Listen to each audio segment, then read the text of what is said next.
Our topic today is the last years of the American Revolution. So we're going to kind of cover quite a bit of ground here in just a few short slides. But of course, as we know, after the Battle of Saratoga, that important turning point battle, the Americans are going to eventually come out victorious. And so you see here the famous painting of Cornwallis surrendering at Yorktown to General Washington. So we talked with the last set of notes about how important Saratoga was. The Battle of Saratoga was a major turning point, and it got France involved, and it put the Americans on the path to victory, but it by itself was not the end of the war. Even after the Americans won at Saratoga in late 1777, the British were still in control of New York City and Philadelphia. So two of the three biggest cities and the capital at Philadelphia. In the winter of 1777 to 1778, Washington's army spent an absolutely miserable winter at Valley Forge in Pennsylvania. And over that winter, Washington's army nearly froze, they nearly starved. Things were really, really rough. And so even with the victory at Saratoga, it wasn't clear that we were going to be in charge, that we were going to be in the driver's seat. Things still looked pretty bleak.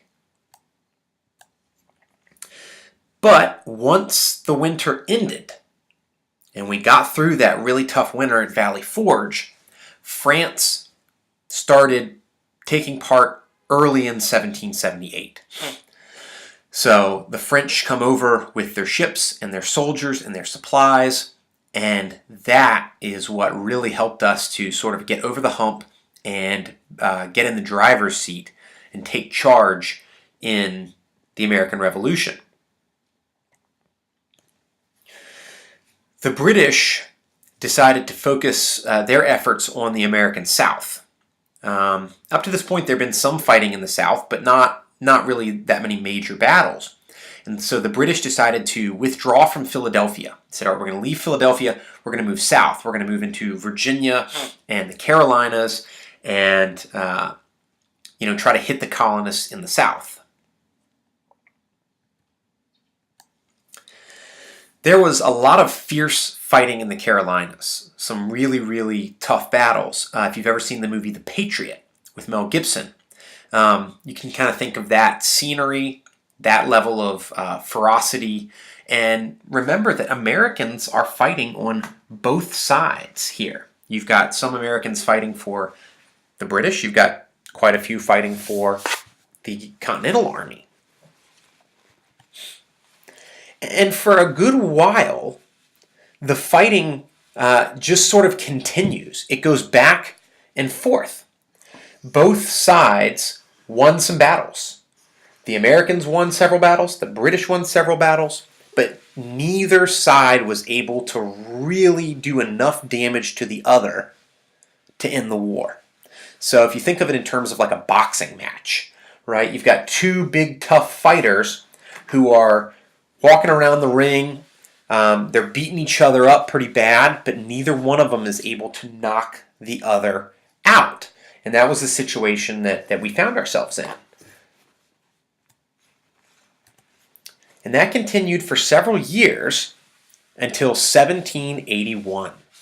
And at that point, the Americans and the French were finally able to get the knockout blow that they've been waiting for. And that happened at Yorktown in Virginia, not far away from school. Really only about an hour away from school.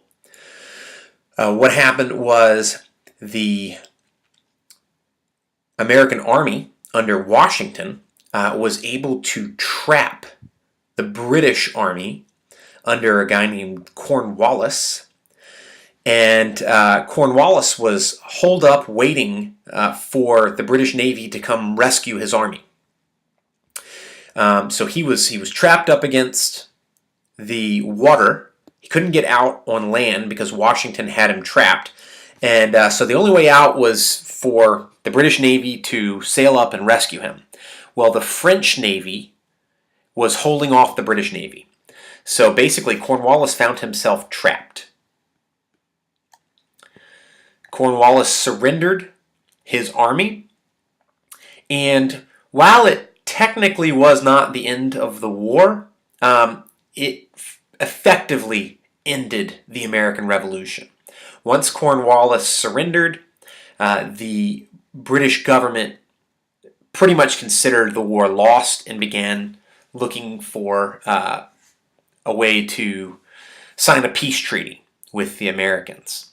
So the Battle of Yorktown really was the final blow that finally got the Americans to win the independence that they had so long been desiring.